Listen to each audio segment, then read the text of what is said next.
जय श्री मन्नारायण, जय श्री राधे, जय श्री श्याम। आप सभी को शरद पूर्णिमा की हार्दिक शुभकामनाएं।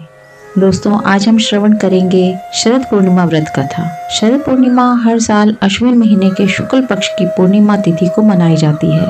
एक पौराणिक कथा के अनुसार समुद्र मंथन के दौरान इसी दिन माता लक्ष्मी प्रकट हुई थी। मान्यता है कि शरद पूर्णिमा के दिन भगवान विष्णु संग माता लक्ष्मी गरुड़ पर बैठकर पृथ्वी लोक में भ्रमण करती हैं। ऐसे में जो भी आज व्रत रखते हैं उन भक्तों पर माता अपनी कृपा बरसाती हैं। इसके लिए व्रत धारक इस दिन माता लक्ष्मी को प्रसन्न करने के लिए हर संभव प्रयास करते हैं। ऐसे में शरद पूर्णिमा पर पूजा पाठ आरती आदि विधियों के साथ व्रत कथा को भी पढ़ने या सुनने का विधान है। कहते हैं इनका पालन करने से सौभाग्य की प्राप्ति होती है। तो आइए इस कथा के माध्यम से जानते हैं कि कैसे भगवान विष्णु और माता लक्ष्मी ने एक साहूकार की कामना पूरी की थी।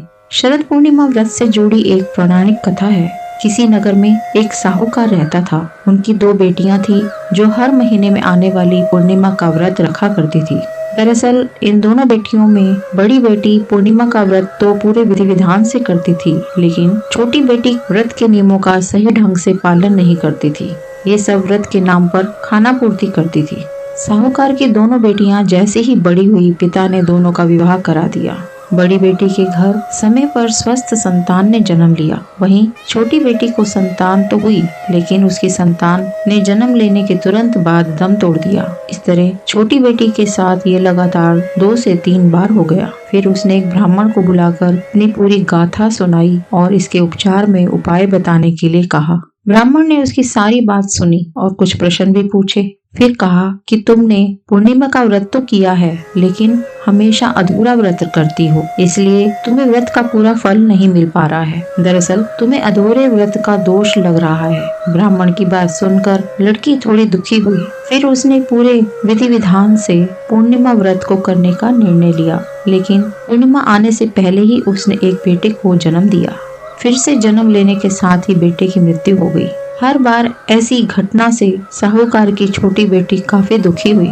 उसने अपने बेटे के शव को एक पीढ़े पर रखा, इसे एक कपड़े से इस तरह ढका कि किसी को पता ना चले। उसके बाद उसने अपनी बड़ी बहन को बुलाया। उन्हें बैठने के लिए उसने वही पीढ़ा दे दिया। जैसे ही बड़ी बहन उस पीढ़े पर बैठने लगती है, उसके लहंगे का हिस्सा बच्चे में स्पर्श हुआ और वह जीवित होकर रोने लगा। बच्चे के रोने की आवाज सुनकर बड़ी बहन घबरा गई। फिर छोटी बहन को उसने डांट लगाई। बड़ी बहन ने क्रोधित होकर कहा कि ये तुमने क्या किया? क्या तुम मुझ पर बच्चे की हत्या का कलंक लगाना चाहती हो? मेरे बैठने से अगर बच्चे की मृत्यु हो जाती तो? बहन के गुस्से को नियंत्रित करते हुए छोटी बहन ने उत्तर दिया, ये बच्चा तो पहले ही मरा हुआ था। दीदी, तुम्हारे स्पर्श से ही तो यह पुनर्जीवित हुआ है। हर पूर्णिमा पर जो तुम व्रत और तप किया करती थी, उसके कारण तुम्हें वरदान प्राप्त है और तुम पवित्र हो गई हो।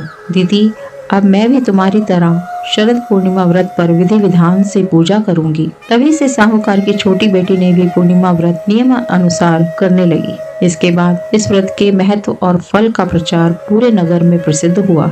जिस प्रकार माता लक्ष्मी और भगवान विष्णु ने साहूकार की बेटी की कामना पूरी कर सौभाग्य प्रदान किया, वैसे ही हम पर भी आपकी कृपा बनी रहे। हर महीने में पड़ने वाली पूर्णिमा तिथि पर व्रत करने से माँ लक्ष्मी और भगवान विष्णु की विशेष कृपा प्राप्त होती है। इसके अलावा चंद्रमा इस दिन अपनी 16 कलाओं से युक्त होता है। ऐसी मान्यता है कि आज की रात चंद्रमा की किरणों से अमृत की वर्षा होती है। इसलिए बहुत सी जगह शरद पूर्णिमा की रात को खीर बनाकर चंद्रमा की रोशनी में उसे रखा जाता है। अगर आप अपने जीवन में बहुत सी मानसिक परेशानियों से जूझ रहे हैं तो शरद पूर्णिमा का व्रत जरूर करना चाहिए। विद्वानों के अनुसार कोई भी व्रत बिना व्रत कथा के पूरा नहीं माना जाता है।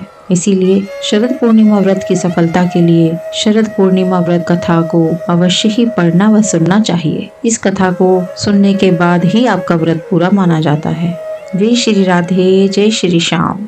श्रीमन नारायण नारायण नारायण, भजमन नारायण नारायण नारायण, लक्ष्मी नारायण नारायण नारायण, लक्ष्मी नारायण नारायण नारायण, बद्री नारायण नारायण नारायण, श्रीमन नारायण नारायण नारायण।